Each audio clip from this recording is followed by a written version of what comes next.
pertama kami, putri pertama saya dengan Iris, harus diambil lagi sama Allah. Karena itu adalah semua titipan, belum minta titipan itu. Sekali lagi terima kasih buat semuanya. Ibel gimana kondisi? Alhamdulillah kondisinya sudah baik. Alhamdulillah sekarang lagi bed rest. Baik. Secara fisik sih baik. Secara hati juga berusaha untuk menjadi baik. Walaupun ya semua sudah pada tahu lah ya bagaimana hancurnya dan ya sedihnya hati kami sebagai orang tua yang ditinggalkan oleh dua-duanya anak kembar kami ya. Jadi kalau ditanya bagaimana keadaan saat ini, we trying to happy ya. Kita betul-betul berserah sama Allah Subhanahu wa taala biar ini semua ya ada gantinya dari Allah Subhanahu wa taala. Amin.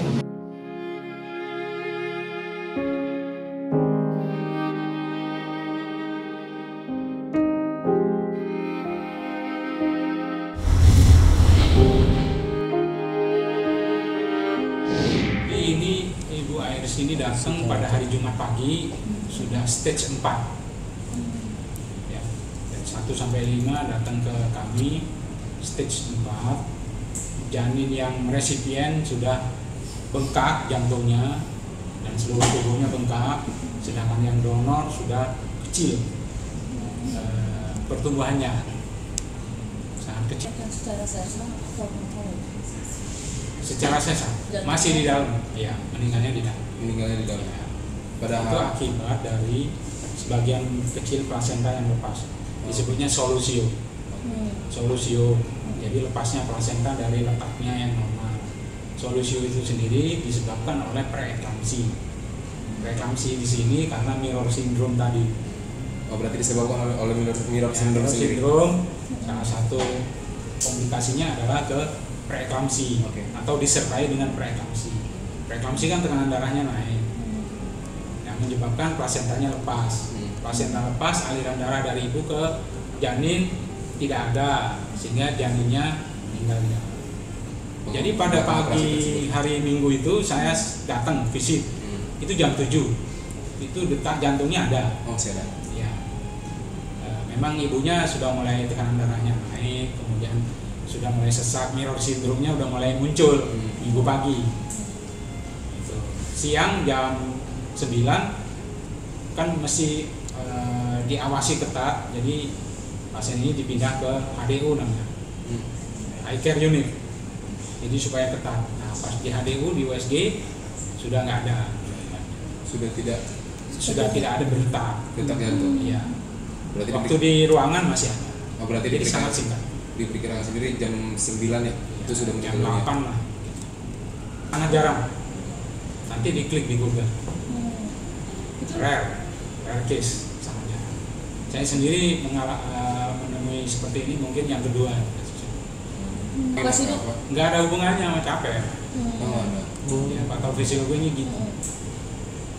Misalnya Mbak nih kembar, ini diakibatkan oleh apa? Belum tahu.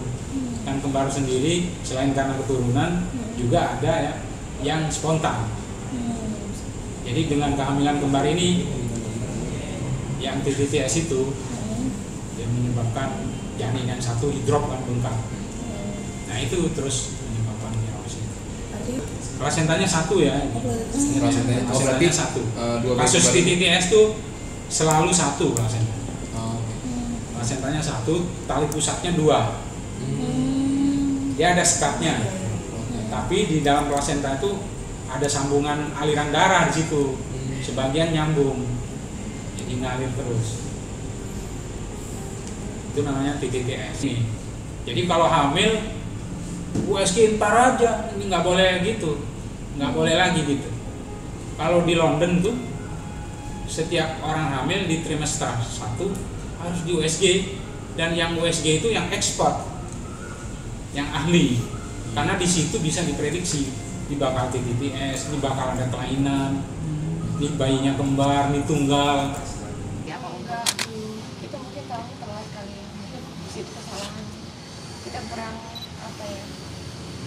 aware gitu ya.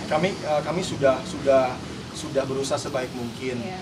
Ternyata yang kami pikir kami sudah memberikan yang terbaik, ternyata masih kurang. Masih harus memberikan servis yang terbaik.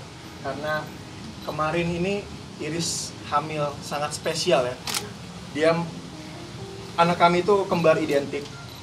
Satu plasenta yang 2 orang, yang which is kalau misalkan kemarin tidak terjadi seperti ini, mereka berdua tuh memang betul-betul mirip sekali, identik, dan betul-betul satu hati satu jiwa dia. Jadi kayak yang satu sakit, yang satu juga akan sakit. Jadi itu sangat spesial sekali. Dan seharusnya kami sudah tahu itu, kami juga harus memberikan yang spesial sekali. Jadi ya Tuhan berencana lain, dan mungkin dibalik ini semua ada hikmahnya ya sayang ya. Pasti. Yang pastinya kami jadi lebih belajar, dan mungkin ini juga sebagai kami sebagai bukti dan contoh, karena kami adalah public figure dan bisa memberikan contoh kepada masyarakat semua, terutama untuk ibu hamil yang baru-baru hamil, apalagi kembar identik. Jadi harus diperhatikan lagi, khusus juga buat para suami. Iya, karena hamil kembar itu kan resikonya tinggi ya, banyak. Ya. Pembelajaran banyak.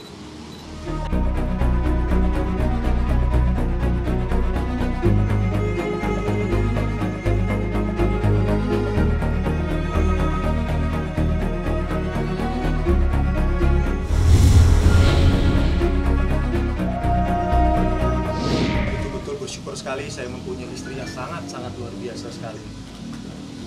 Perempuan ini mampu untuk menahan semua. Perempuan ini mampu untuk menyemangati saya, mensupport saya di saat saya itu pingsan. Saya tidak bisa berkata-kata lagi, tapi Iris yang mensupport saya.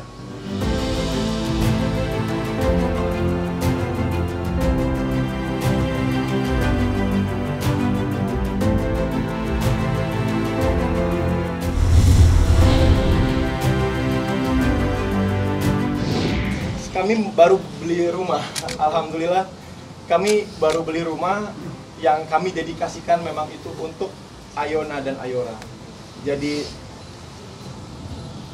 ada rencana sebenarnya kami juga ingin menguburkan langsung di rumah itu. Dari Ayona dan Ayora yang lewat dari ya sudah bermusyawarah dengan keluarga besar, yang ari-arinya saja yang dikubur di rumah itu, tapi kita akan bangun monumen nanti di rumah itu sebagai pengingat kalau rumah itu adalah milik Ayona dan Ayora. Gitu. Untungnya sih alhamdulillah kita belum bisa mempersiapkan, soalnya kan dengar katanya kan pamali ya kalau sebelum 7 bulan mempersiapkan barang-barang baby gitu. Jadi kita belum sempat. Untungnya ya belum sempat belanja. Padahal memang banyak sih yang ngasih kado, sudah ngasih kado paling ya. Yang paling penting kan kami sudah mempersiapkan untuk rumah dulu, fondasi rumah. Kami rencana juga ingin membangun rumah, dan di situ juga baru akan membangun khusus untuk tempat mereka gitu. Tapi ya kejadian seperti ini Tuhan lebih menyayangkan.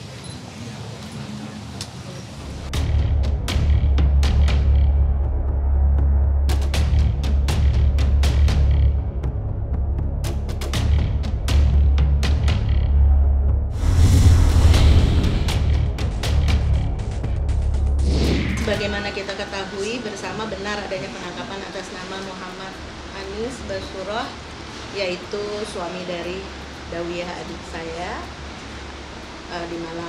di dini hari pukul 1 di hari Sabtu.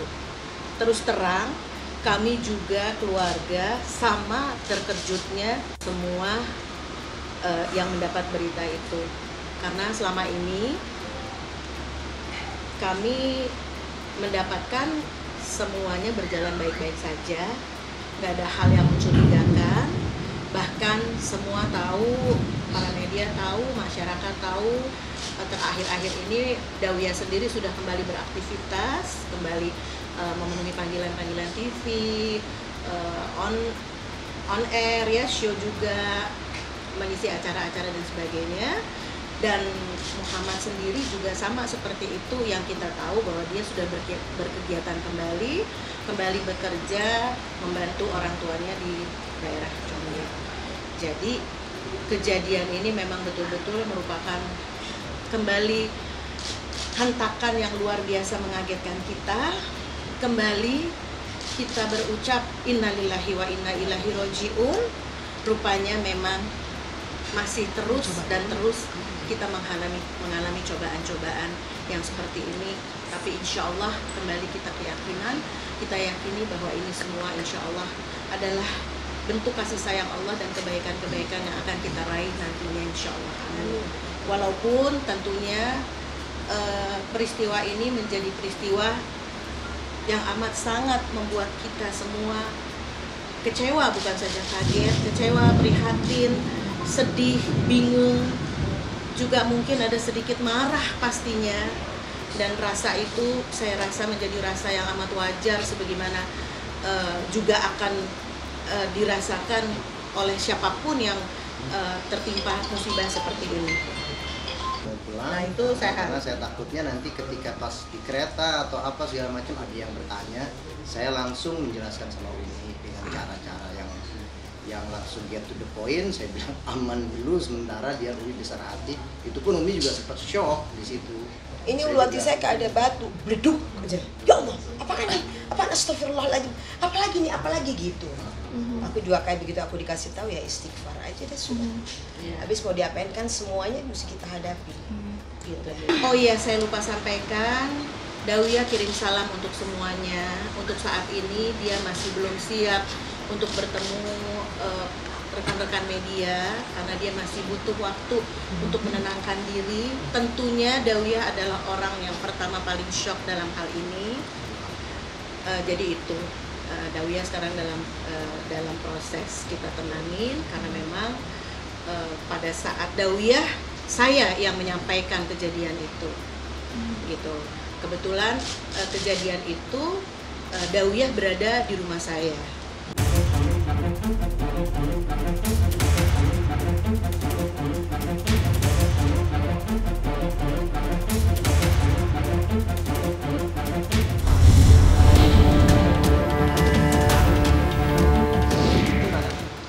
Hari itu Jumat itu kebetulan saya ada pengajian di rumah, pengajian rutin selawat Maria dan sholat tasbih. Tapi pagi itu saya udah koordinasi sama Syekhan karena siang habis sholat Jumat itu kami melakukan pemindahan kakak saya, belum lupa mungkin ya, Haidar yang kemarin dirawat di Duren Sawit, kita pindahkan ke RSKO.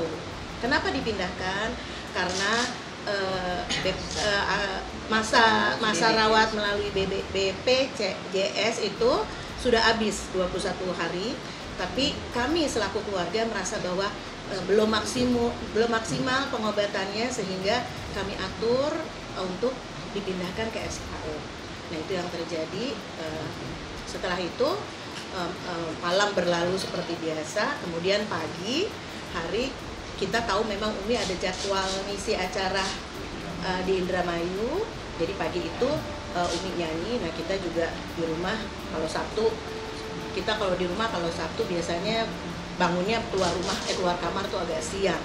Nah, Umi kebetulan berangkat, tiba-tiba saya yang waktu itu keluar kalau nggak salah ngobrol sama anak-anak di meja makan sekitar jam 10 mulai kita ngobrol, tiba-tiba jam 11 apa gitu anak saya keluar dari kamar, dia bilang, mama ditelepon-telepon nih, katanya nggak bisa, ada apa?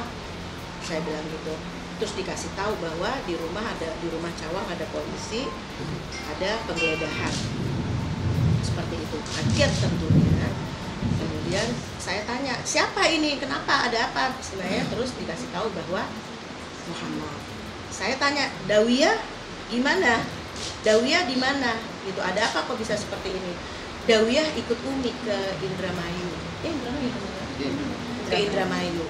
Terus, oh seperti itu, udah. Nah itu karena nggak bisa telepon saya, sehingga saya dapat kabar pada saat Muhammad udah dibawa.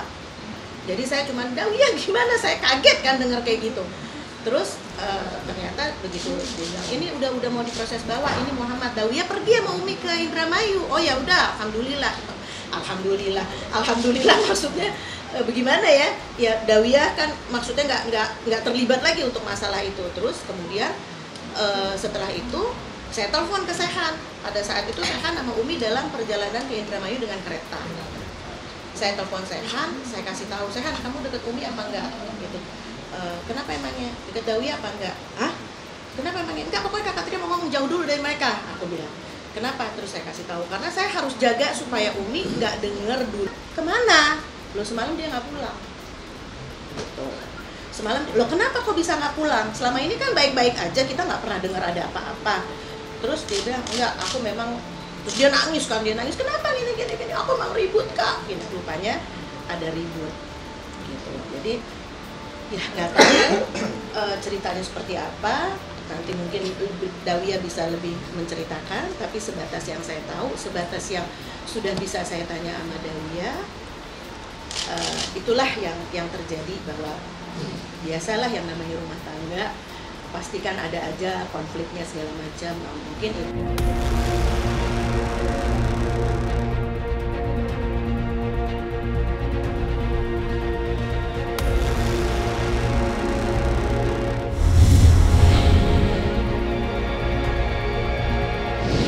Nggak tahu, tapi kan saya cuma bisa menyampaikan apa yang saya terima sampai saat ini. Juga waktu Dawia bilang ribut, saya juga nggak berani masuk ke dalam ributnya karena apa dan sebagainya. Yang saya pikirkan secara bijaksana adalah saya tackle dulu untuk dia bisa menerima ini dulu. Kalau nanti saya masuk sama dia ke persoalannya kan takutnya dia lebih terguncang lagi. Jadi kalau masalah keributannya memang benar-benar kita nggak tahu, dan sampai saat ini juga saya masih belum mau menanyakan soal itu. Nanti insya Allah tentunya Dawia atau Muhammad sendiri mungkin yang lebih berhak untuk bicara masalah persoalan mereka sendiri. Oke, Kak Salah. Iya. Nggak boleh. Kita ini nggak boleh. Apalagi ini baru, tuh saya masih belum bisa bicara apa-apa. Semua ini Allah yang punya. Jadi saya nggak bilang, Dawia, kamu cerai ya sama Muhammad dengan kajian. Itu nggak boleh saya mengatakan itu. Ya Rob, justru saya memberi kekuatan, ya Allah. Nanti tinggal kesananya Kembali lagi kepada Allah. Allah. Dan Allah lagi yang ngatur bagaimana Allah yang lagi terbaik. ngatur bagaimana yang terbaik gitu loh. Kan kita juga waktu menerima Muhammad tentunya dengan harapan dan keyakinan bahwa Muhammad bisa menjadi suami yang baik untuk Baik, Dawia. jadi imam untuk Dawia aja. Terima kasih. Habis mau diapain? Kalau udah kejadian kan kita nggak boleh menyesali apa yang udah terjadi. Semua ini saya hadapin insya Allah. Saya minta doa semuanya supaya mudah-mudahan saya bisa tegar, bisa sehat, ya kan? Karena memang saya tahu dunia ini tempatnya ujian.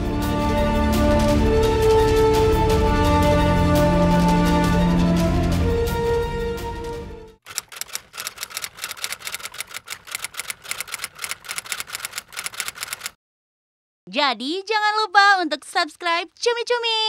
Ditekan ya tombol lonceng merahnya.